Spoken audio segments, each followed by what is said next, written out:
सुजानपुर के विधायक एवं कांग्रेस पार्टी के कार्यकारी अध्यक्ष सुरेंद्र राणा ने होटल हमीर में पत्रकार वार्ता के दौरान कहा कि आगामी समय में बीजेपी के नेता कांग्रेस पार्टी में शामिल होंगे। पत्रकारों के सवाल का जवाब देते हुए राणा ने कहा कि सुधीर शर्मा प्रदेश कांग्रेस की शिमला मीटिंग में शामिल नहीं हुए क्योंकि उनकी निजी व्यस्तता के कारण ऐसा हुआ है। हर नेता का मीटिंग में पहुंचना संभव नहीं होता है। उन्होंने कहा कि जल्द ही बीजेपी के बड़े नेता कांग्रेस पार्टी में शामिल होंगे। राजेंद्र राणा ने कहा कि जिस फोटो को भाजपा वायरल कर रही है इसका कांग्रेस पार्टी से कोई लेना देना नहीं है। उन्होंने कहा कि भीड़ में कोई भी व्यक्ति फोटो के लिए नेताओं के साथ खड़े हो सकते हैं। राजेंद्र राणा ने कहा कि मौजूदा बीजेपी सरकार में कानून नाम की कोई व्यवस्था नहीं है। उपचुनावों में बीजेपी को करारी हार का सामना करना पड़ा है। आज बीजेपी सरकार के समय प्रदेश का हर कर्मचारी वर्ग परेशान है। पेंशनों को भी न्यू पे स्केल के अनुसार पेंशन आवंटित नहीं की गई है। उन्होंने कहा कि बीजेपी सरकार का आने वाले समय में सुपड़ा साफ होगा। प्रदेश में कांग्रेस की सरकार सत्ता में आएगी।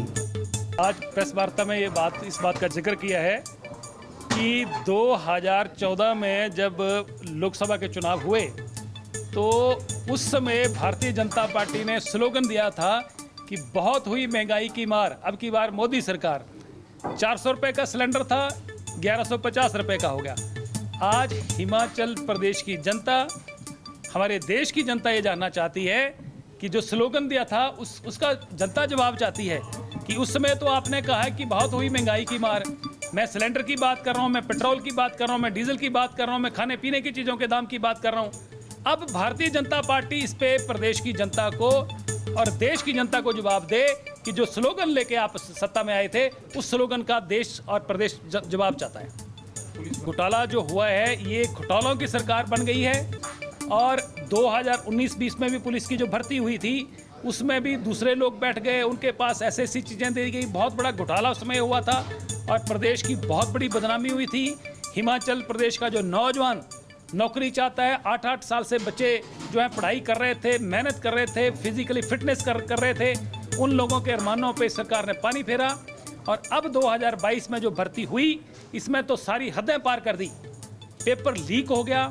इसमें मुझे लगता है कि सरकार की जो है इसमें जो है मिली भगत है। कौन कौन लोग मिली भगत है, किन किन लोगों को इसमें जो है संलिप्त है। सरकार को हाई लेवल पे CBI से इसकी जांच करवानी चाहिए क्योंकि ये बहुत बड़ा घोटाला हुआ है। ऐसी सूचनाएं आ रही हैं कि 1000 लोगों को पेपर बांटे गए हैं और एक आदमी से 8-8 लाख रुपए लिया गया है। तो 80 करोड़ रुपए का जो है ये मामला जो स्कैम बनता है। इसी तरीके से हिमाचल प्रदेश जो है भारतीय जनता पार्टी की सरकार 2008 में थी, 8 से 12 तक रही। उस समय प्राइवेट यूनिवर्सिटियां जगह जगह खोली गई।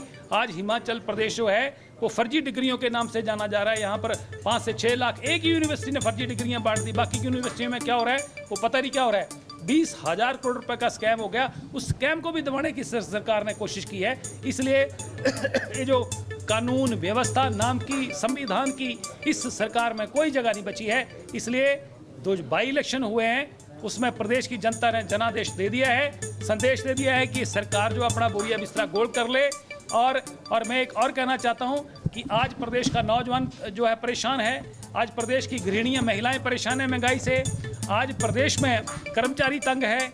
आज प्रदेश का जो पेंशनर है वो इसलिए तंग है कि पेंशनर जो है उनको न्यू पे स्केल के हिसाब से पेंशन नहीं दी गई। कर्मचारियों को दी गई पर जो पेंशनर है, जिसको सीनियर सिटीजन है, जिनको सबसे बड़ी जरूरत है, उनको पेंशन न्यू पे स्केल के हिसाब से नहीं दी गई।